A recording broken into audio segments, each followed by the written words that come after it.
जी अस्सलाम वालेकुम स्टूडेंट्स कैसे हैं। उम्मीद है आप बिल्कुल ठीक ठाक होंगे। और स्टूडेंट्स हमने फार्माकोग्नोजी में जो एक लेक्चर पढ़ा था टर्मिनोलॉजीज ऑफ फार्माकोग्नोजी, तो वो कुछ रह गया था और मैंने कहा था कि इसका जो बकिया हिस्सा है वो अगले लेक्चर में करते हैं। तो टर्मिनोलॉजीज ऑफ फार्माकोग्नोजी के बकिया हिस्से में जो पार्ट है उसका नाम है पार्ट ऑफ प्लांट्स। तो हम उनको डिस्कस करते हैं। यहाँ मैंने बुक वाला ही लगा दिया है ताकि आप बुक से ही देख के पढ़ें। उसकी मैं आपको समझाता भी हूँ और साथ के साथ उर्दू में बता देता हूँ। तो पहले नंबर पे लीव्स क्या होते हैं जी, इनको हम डिस्कस करते हैं। ये चिपटे सब्ज रंग के पत्ते होते हैं जिनके अंदर फोटोसिंथेसिस होता है। और फोटोसिंथेसिस क्या करता है, उससे प्लांट की खुराक बनती है। फोटोसिंथेसिस जो है वो क्लोरोफिल बनाता है रोशनी से। आपको पता है, आपने पढ़ा हुआ है। तो उससे प्लांट की खुराक बनती है। Typically green and blade like जो पत्ते होते हैं अटैच टू स्टेम होते हैं। और ये स्टेम के साथ अटैच होते हैं, स्टेम के नोड से निकलते हैं। ठीक है जी। अगला नंबर पे है जी स्टेम। स्टेम कहता है जी, स्टेम क्या होता है जी, अपर पार्ट ऑफ प्लांट, जो कि प्लांट को सपोर्ट करता है खड़ा रहने में। और इसका प्लम्बिंग सिस्टम को भी जो है वो प्लम्बिंग सिस्टम को भी इसमें इसी में प्लम्बिंग सिस्टम भी चलता है, यानी इसमें बढ़ोतरी भी इसी में होती है, क्योंकि इसके अंदर हमने पिछले लेक्चर में जाइलम और फाइलम पढ़ा था, जिसके अंदर से पानी और न्यूट्रिएंट्स जो है वो ज़मीन से ऊपर की तरफ तने के अंदर से चलते रहते हैं। ठीक है। वो पानी और न्यूट्रिएंट्स पौधा जो है वो जड़ों से लेकर तने में आता है, तने से शाखों में, फिर आगे अगर फूल बनते हैं तो फूलों में, फिर मतलब पूरे पौधे में फैलाता है। ठीक हो गया जी। और ये स्टेम क्या होते हैं जी, ये प्रिपेंडिकुलर टू अर्थ जो है ग्रो करते हैं, यानी ज़मीन से बाहर की तरफ ग्रो करते हैं। और ये रोशनी में ग्रो करते हैं, यानी इनको ये रोशनी में होते हैं। ऑल प्लांट्स हैव स्टेम, सब जो दरख्तों के स्टेम होते हैं, कुछ के नहीं भी होते। ठीक है जी। अच्छा, तो ये जो पत्ते होते हैं ये स्टेम की जो नोड्स के साथ अटैच होते हैं, नोड से निकलते हैं। और ये दो नोड्स का दरमियानी फासला जो होता है उसको कहा जाता है इंटरनोड। उस दरमियानी फासले को इंटरनोड कहा जाता है। ठीक है जी। अब आगे चलते हैं जी। आगे है फ्लावर्स, फूल। फूल जो है वो पौधे का रिप्रोडक्टिव सिस्टम होता है। ये कुदरत की तरफ से, जैसे रिप्रोडक्टिव सिस्टम बाकी एनिमल्स में होता है, वैसे ही दरख्तों का भी होता है। कुदरत ने इनको खूबसूरत बनाया है ताकि इंसेक्ट्स इन पे आके अट्रैक्ट हों, इन पे आके बैठें। फिर वो जो इनके अंदर से जो वहाँ बैठते हैं, वहाँ से एक फूल से दूसरे फूल पर, तो वहाँ से क्या होता है, पॉलिनेशन का प्रोसेस जो है वो होता है। ठीक है।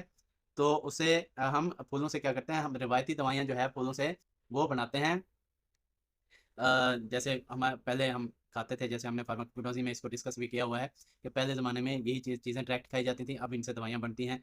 तो दो मशहूर फूल, क्लोव और सेफ्रॉन के। क्लोव को लौंग कहते हैं। लौंग के, आपने अगर कभी गौर किया हो, लौंग के अभी फूल बनना शुरू होते हैं तो इनको तोड़ लिया जाता है, तोड़ के सुखा लिया जाता है। ठीक है। तो ये तोड़ के सुखाकर इनको क्या बना दिया जाता है, इनको फिर रख लिया जाता है, सुखाने के बाद इनसे दवा बनती है। और हमने लौंग को डिस्कस भी किया है, और नेक्स्ट भी आगे भी हम दवाइयों में इसको डिस्कस करते रहेंगे। और सेफ्रॉन और ज़ाफ़रान के फूल, वो भी ऐसे ही सुखाए जाते हैं और फिर इनको मेडिकेशन में इस्तेमाल किया जाता है। आगे है जी, फर्दर हेडिंग है जी फ्रूट। फ्रूट क्या है जी, फ्रूट कहता है जी part of plant, seed bearing part of plant होता है जी, जो हेवली यूज होता है मेडिसिन। फूल के अंदर फल के अंदर जो बीज होते हैं हम उनको दवाओं में इस्तेमाल करते हैं। और कुछ जो पौधे हैं उनके जो फल होते हैं यानी फ्रूट होते हैं वो बीज नुमाई होते हैं, जैसे फिनल है या इनाइस है। और फिनल को हम सौंफ कहते हैं और इनाइस को बादियान कहा जाता है। और आपने सुना भी होगा, बादियान के फूल वैसे कहा जाता है, लेकिन होते तो बेसिकली उनके फ्रूट हैं, बीज होते हैं। ठीक है जी। इनको भी सुखाकर इनको यूज़ किया जाता है दवाइयों में। ठीक है जी। आगे है जी, अगली हेडिंग है पल्प। पल्प को हम उर्दू में गोदा कहते हैं। गोदा जो है पौधे का नरम तरीन हिस्सा होता है जो जूसी टाइप का होता है, और हम उन्हें खा सकते हैं।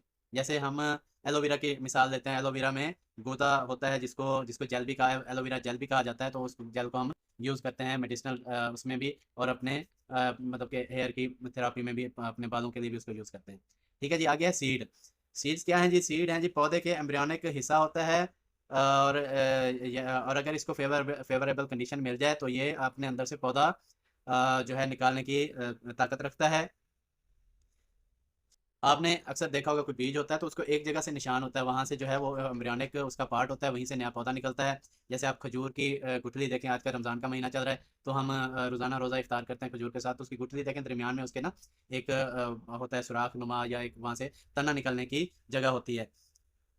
सीड कोट के अंदर सीड कोट का स्ट्रक्चर जो है वो तीन चीज़ों पे मुश्तमिल होता है, एम्ब्रियो, रेडिकल और पेराम्यूल। रेडिकल से जो है वो आगे रूट निकलती हैं।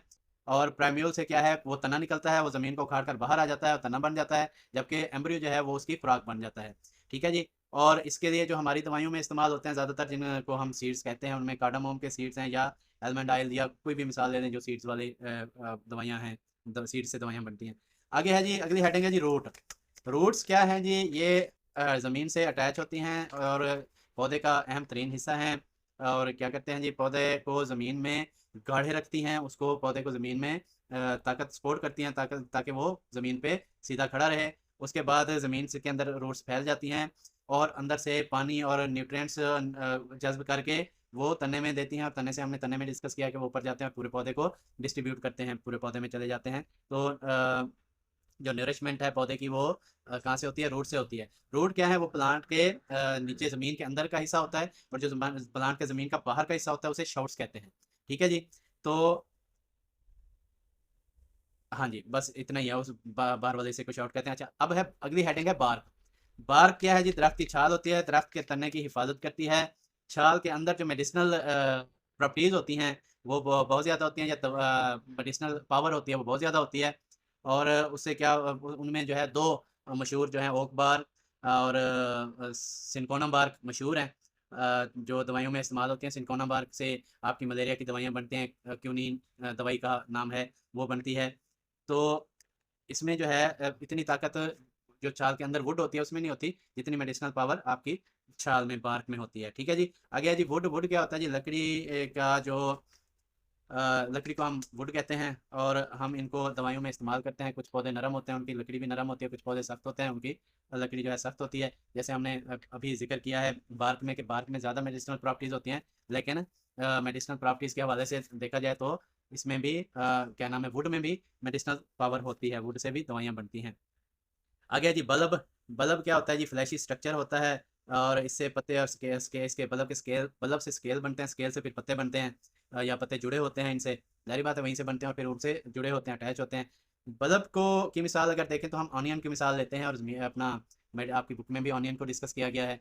ऑनियन के जो स्केल्स होते हैं बाहर के, जो वो स्केल्स बढ़ते हैं और उन्हीं से पत्ते बनते हैं। लेकिन अगर आप कभी ऑनियन, हरा ऑनियन देखें जो ज़मीन से उखाड़ कर ताज़ा उसको काटें, तो जो पत्ते होते हैं वो डायरेक्ट रूट से उनका जो है जुड़े होते हैं रूट से। ठीक है जी।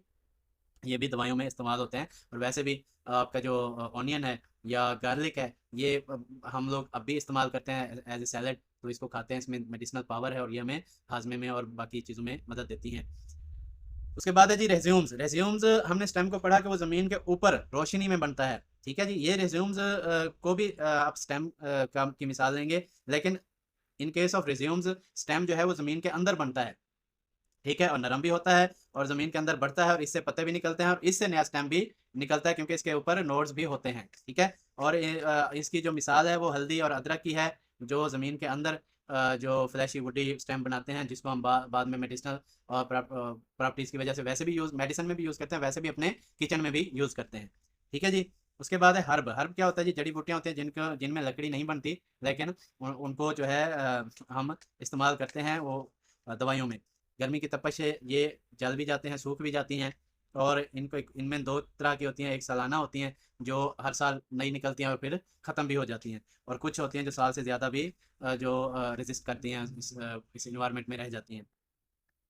इसके आगे गम। गम को कहते हैं जी मिक्सचर ऑफ पॉलीसेक्राइड्स, यानी गम्स जो हैं वो, उनमें शुगर होती है, और ये दवाइयों में इस्तेमाल भी होती है। आगे चल के हम इस पे एक पूरा चैप्टर पढ़ेंगे।